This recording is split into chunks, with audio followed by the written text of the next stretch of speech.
Assalamualaikum warahmatullahi wabarakatuh. Saya Dea Amelia dari Prodi PGMI Institut Pesantren Matoliul Falah. Di sini saya akan mempresentasikan video rencana pelaksanaan pembelajaran pada kelas 2 semester 2, yakni tentang hadis hormat pada orang tua. Yang pertama ada kompetensi inti. 1. Menerima dan menjalankan ajaran agama yang dianutnya. 2. Memiliki perilaku jujur, disiplin, tanggung jawab, peduli, dan percaya diri dalam berinteraksi dengan keluarga, teman, dan guru. Yang ketiga, memahami pengetahuan faktual dengan cara mengamati, mendengar, melihat, membaca, dan menanya berdasarkan rasa ingin tahu tentang dirinya, makhluk ciptaan Allah, dan kegiatannya. Yang keempat, menyajikan pengetahuan faktual dalam bahasa yang jelas, logis, sistematis, dan dalam karya yang estetis, dalam gerakan yang mencerminkan anak sehat, dan dalam tindakan yang mencerminkan perilaku anak beriman dan berakhlak mulia. Selanjutnya ada kompetensi dasar. Pada kompetensi dasar, yang pertama ada menyadari bahwa keridhaan Allah tergantung keridhaan orang tua. Yang kedua, terbiasa berperilaku hormat pada orang tua sebagai implementasi dari pemahaman hadis tentang hormat pada orang tua yang diriwayatkan oleh At-Tirmizi dari Abdullah bin Umar. Yang ketiga, mengetahui arti hadis tentang hormat pada orang tua. Yang keempat, menghafalkan hadis tentang hormat pada orang tua. Selanjutnya, tujuan pembelajaran. Yang pertama, mengetahui hadis tentang hormat kepada orang tua. Yang kedua, mengartikan hadis tentang hormat kepada orang tua. Yang ketiga, memahami hadis tentang hormat kepada orang tua. Selanjutnya, materi pembelajaran dalam tema ini adalah tentang hadis hormat kepada orang tua,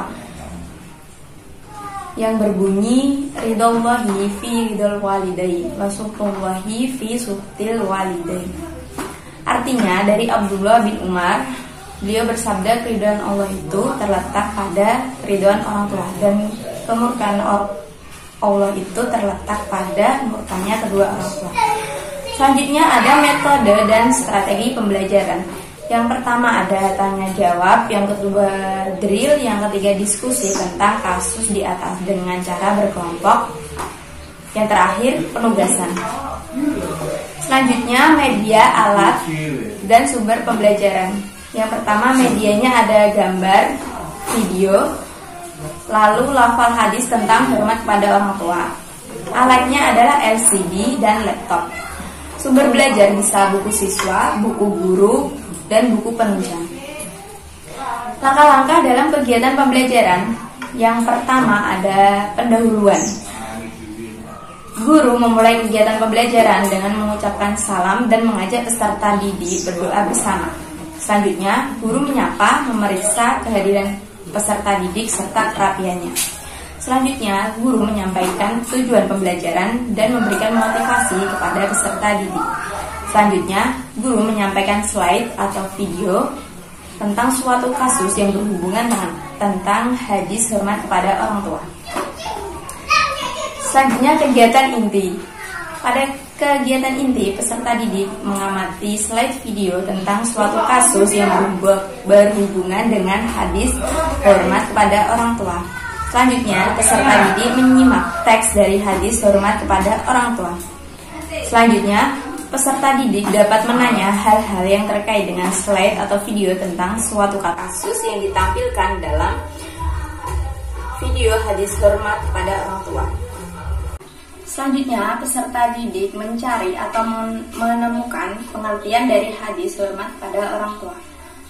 Lalu, peserta didik aktif mengikuti kegiatan pembelajaran dengan memodel problem solving tentang cerita kasus dengan langkah-langkah sebagai berikut. Guru menyiapkan 2 cerita pendek tentang hadis tersebut. Lalu guru menunjukkan teks hadis tersebut terhadap peserta didik. Selanjutnya, mengasosiasi dari 2 cerita pendek tersebut dan dihubungkan dengan isi hadis tentang hormat kepada orang tua. Lalu peserta didik secara bergantian mempresentasikan kembali materi yang telah ia terima di depan kelas. Dan peserta didik lain boleh menanggapi tentang presentasi yang dilakukan oleh temannya tersebut. Yang terakhir adalah kegiatan penutup. Guru bersama-sama peserta didik menyimpulkan materi yang sudah dipelajari. Lalu, guru merencanakan tindak lanjut dalam pembelajaran tersebut. Yang terakhir, guru menutup kegiatan pembelajaran dengan membaca hamdalah dan mengakhiri pertemuan dengan mengucapkan salam. Sekian presentasi dari saya. Kurang lebihnya saya mohon maaf. Wassalamualaikum warahmatullahi wabarakatuh.